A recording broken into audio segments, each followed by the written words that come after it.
Le contrôle des Rothschild. Liste des banques détenues et contrôlées par les Rothschild. De plus en plus de gens commencent à comprendre que 99% de la population mondiale est contrôlée par une élite du pourcentage restant. Mais qui contrôle cette élite de 1%? S'agit-il d'une simple théorie de conspiration qui attribue ce rôle à la famille Rothschild? En effet, la famille Rothschild semble littéralement tout dominer, même l'élite du 1%. Examinons donc cette affirmation à la lumière de la liste suivante. Cette liste du moins devrait être irréfutable. Elle n'énumère que les banques détenues et contrôlées par les Rothschild. Attachez vos ceintures. C'est parti.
À la lumière de ces faits, on peut au moins comprendre l'affirmation selon laquelle, en coulisses, la dynastie Rothschild est sans aucun doute la famille la plus puissante de la Terre.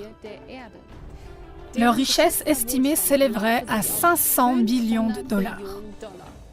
Aucun être humain ne peut rationnellement comprendre ce chiffre, car 1 billion est égal à 1 million de fois 1 million. 500 billions de dollars serait alors 500 millions de fois 1 million de dollars, donc un 5 avec 14 zéros. Bien évidemment, il est impossible de prouver de manière pertinente cette somme estimée.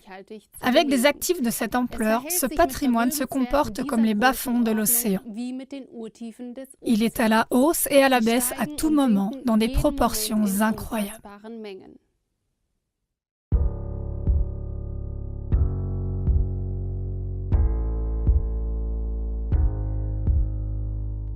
La Federal Reserve Bank et l'Internal Revenue Service, IRS. Le fait que la US Federal Reserve Bank soit dans des mains privées est pratiquement inconnu du grand public. De même, le grand public ignore que la Fed se trouve sur un terrain qui lui appartient et qu'elle est protégée par les lois américaines. Cette société privée imprime l'argent pour le gouvernement américain, qui lui verse des intérêts pour cette faveur. La Fed est à son tour contrôlée par les dynasties Rothschild, Rockefeller et Morgan. L'ensemble des États-Unis est donc endetté envers la Fed. En outre, la plupart des personnes vivant aux États-Unis n'ont aucune idée que l'Internal Revenue Service, IRS, est une autorité étrangère. Plus précisément, l'IRS est une société étrangère privée du Fonds monétaire international, FMI, et elle est l'armée privée de la Federal Reserve Bank, Fed. Son objectif principal est de garantir que les Américains payent leurs impôts et soient tous de bons petits esclaves. En 1835, le président américain Andrew Jackson a déclaré son mépris pour les banquiers internationaux. « Vous êtes une fosse pleine de serpents et de voleurs. J'ai décidé de vous exterminer.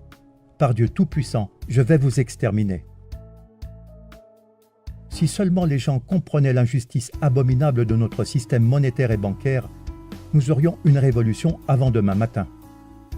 Il s'en est suivi une tentative ratée d'attentat contre le président Jackson. Jackson avait dit à son vice-président, Martin Van Buren, « La banque, M. Van Buren, essaie de me tuer. »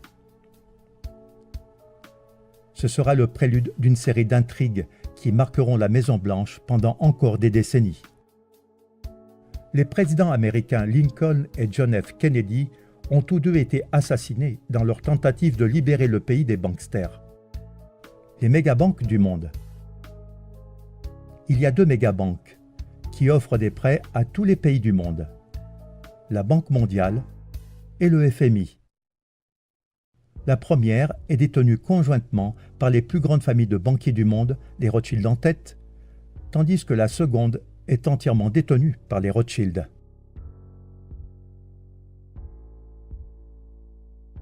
Ces deux mégabanques offrent des prêts aux pays en voie de développement et utilisent leur taux d'intérêt presque impossible à rembourser pour s'emparer de la prospérité réelle, les terres et les métaux précieux. Mais ce n'est pas tout. Une partie importante de leur plan est aussi d'exploiter les ressources naturelles d'un pays, comme le pétrole ou le gaz, avec l'aide des sociétés qui leur appartiennent en secret, de les raffiner et de les revendre au même pays, en générant d'énormes profits. Mais pour que ces entreprises puissent fonctionner de manière optimale, elles ont besoin d'une infrastructure solide, qui manque généralement dans les pays dits en développement. Ainsi, les banksters, qui offrent même des prêts presque impossibles à rembourser, s'assurent à l'avance que la majeure partie de l'argent soit investie, vous l'avez deviné, dans des infrastructures.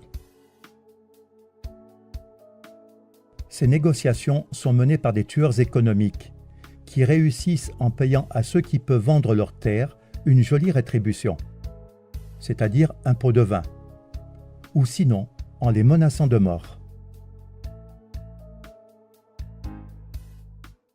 Pour plus d'informations à ce sujet, on peut lire le livre Bekenntnisse eines Ökonomie-Hitman, en français Les aveux d'un tueur économique. L'une des banques qui contrôle tout, la Banque des règlements internationaux, BRI, dont le siège est à Bâle, est manifestement contrôlée par les Rothschild, et son surnom est la Tour de Bâle. Le vrai pouvoir des Rothschild va bien au-delà de l'empire bancaire. Si vous n'avez pas encore été étonné par la puissance des Rothschild, et vous l'êtes certainement, veuillez noter qu'ils sont derrière toutes les guerres depuis Napoléon.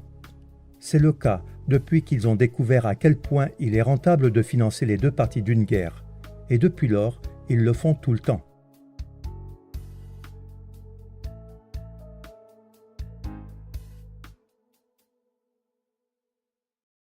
En 1849, Gutle Schnapper, épouse de Mayer Amschel Rothschild, « Si mes fils ne voulaient pas de guerre, il n'y en aurait pas. » Le monde est donc en guerre parce que c'est très profitable pour les Rothschild et les banksters leur alliés parasites. Et tant que nous continuerons à utiliser leur argent, le monde ne vivra jamais en paix. Il est important de noter dans ce contexte qu'il s'agit d'une société secrète sectaire et non d'une conspiration juive, comme beaucoup le pensent et se laissent conduire à la discrimination raciale. Même si ces banksters se disent juifs, ils ne le sont pas.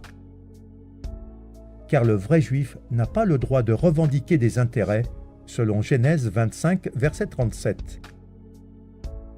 Tu ne lui donneras pas ton argent contre des intérêts, et tu ne lui donneras pas ta nourriture contre un supplément. Il est choquant pour beaucoup de découvrir que les États-Unis d'Amérique sont une société dominée par des étrangers. Son nom d'origine était Virginia Company et elle appartenait à la couronne britannique. Cependant, il ne faut pas confondre la couronne britannique avec la reine, qui n'a en grande partie que des pouvoirs cérémoniels. La couronne britannique a transféré la société au Vatican, qui lui a restitué les droits d'exploitation.